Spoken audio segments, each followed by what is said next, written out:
ఆ రోజు డిసెంబర్ 31. ఇంకా కొన్ని గంటల్లో అందరూ పాత సంవత్సరానికి టాటా చెప్పి కొత్త సంవత్సరంలోకి అడుగుపెడుతున్న వేళ, ఆ సమయంలో ఒక ఆటో డ్రైవర్ ఇంట పెనువిషాదం చోటు చేసుకుంది. గుర్తు తెలియని ఒక అమ్మాయికి లిఫ్ట్ ఇచ్చినందుకు అతని ప్రాణం ఎలా పోగొట్టుకున్నాడో ఈ వీడియోలో మీకు చెప్పబోతున్నాను. Let's begin today's episode. Johnny బై ఒక ఆటో డ్రైవర్. ఉదయమంతా ఆటో నడిపి సాయంత్రం కాగానే అలసిపోయిన బాడీకి కాస్త రిలాక్స్ కోసం ఒక కొటార్ మందు తాగి పడుకొని మళ్ళీ ఉదయం ఆటో నడపడం స్టార్ట్ చేసేవాడు. ఇలా సరదాగా సంతోషంగా తన జీవితాన్ని గడుపుతున్నాడు. ఆ రోజు డిసెంబర్ 31, 2026. అందరూ 31st సెలబ్రేషన్స్లో మునిగి ఉన్నారు. సమయం రాత్రి 11:55 కావచ్చింది. జానీ బై తన ఫ్రెండ్స్తో 31st పార్టీ ముగించుకొని తిరిగి ఇంటికెళ్తుండగా రోడ్డు నడిమధ్యలో ఒక అందమైన అమ్మాయి ఆటోలో లిఫ్ట్ అడిగింది. మద్యం మత్తులో ఉన్న జానీబాయ్ సరైన సమయంలో దొరికిందని మనసులో అనుకొని ఆ అమ్మాయిని ఆటోలో ఎక్కించుకుంటాడు. ఆ అమ్మాయి జానీబాయ్ని మాటల్లో పెట్టి ఒక నిర్మానుష్యమైన ప్రదేశానికి తీసుకెళ్తుంది. ఆ చీకటి రాత్రిలో ఆ ప్రదేశాన్ని చూడగానే జానీబాయ్ చాలా భయపడతాడు. తాగిన మందు మొత్తం దిగిపోతుంది. అసలెవరు నువ్వు? నన్నిక్కడికెందుకు తీసుకొచ్చావు అని అడిగేలోపే జానీబాయ్ని చెట్టుకి కట్టేసి తలకిందులుగా వేలాడదీస్తుంది.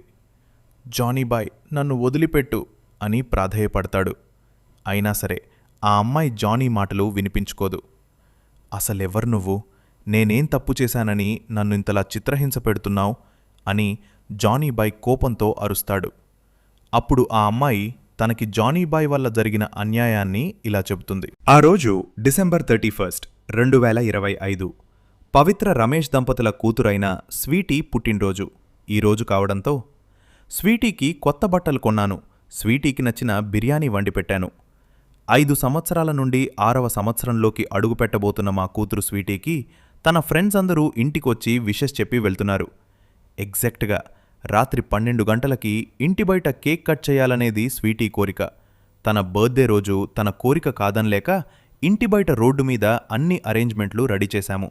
సమయం 11:59. ఇంకా కొన్ని సెకండ్లలో కేక్ కట్ చేసి న్యూ ఇయర్కి వెల్కమ్ చెప్పే నా కూతురు స్వీటీని అదే సమయంలో ఒక ఆటో డ్రైవర్ ఫుల్లుగా తాగి నా కూతురు స్వీటీకి ఆక్సిడెంట్ చేశాడు. కళ్ల ముందు కూతురు చనిపోవడం చూసి తట్టుకోలేకపోయినా నేను ఇంట్లో ఫ్యాన్కి ఉరివేసుకొని చనిపోయాను.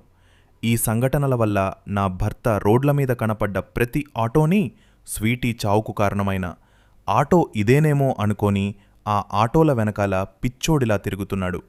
ఆ రోజు నువ్వు చేసిన ఆ తప్పు వల్ల నా కూతురు నేను చనిపోయాము. నా భర్త పిచ్చోడయ్యాడు. మా చావుకు కారణమైన నిన్ను అదే డిసెంబర్ 31 రోజు, అంటే ఈరోజు చంపాలనే ఇన్ని రోజులు వెయిట్ చేశాన్రా అని ఆటో డ్రైవర్ జానీబాయ్ని చంపేస్తుంది. తెల్లవారి పవిత్ర భర్త ఆటోల వెంబడి తిరుగుతూ జానీబాయ్ చనిపోయిన ప్రదేశం దగ్గరికి వస్తాడు. జానీబాయ్ శవాన్ని చూసి నా భార్య కూతురి చావుకు కారణమైన వాడు చచ్చాడు అని చప్పట్లు కొడుతూ వెళ్ళిపోతాడు.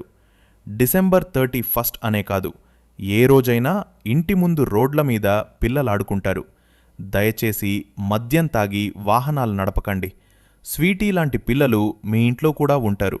ఎన్నో యాక్సిడెంట్లు, ఎన్నో చావులు, మనకి తెలిసినవి కొన్ని, తెలియనివి ఇంకా ఎన్నో. ఇలాంటివి జరగకుండా అరికడతారని ఆశిస్తూ మీ సిద్ధార్థ్ కన్నా.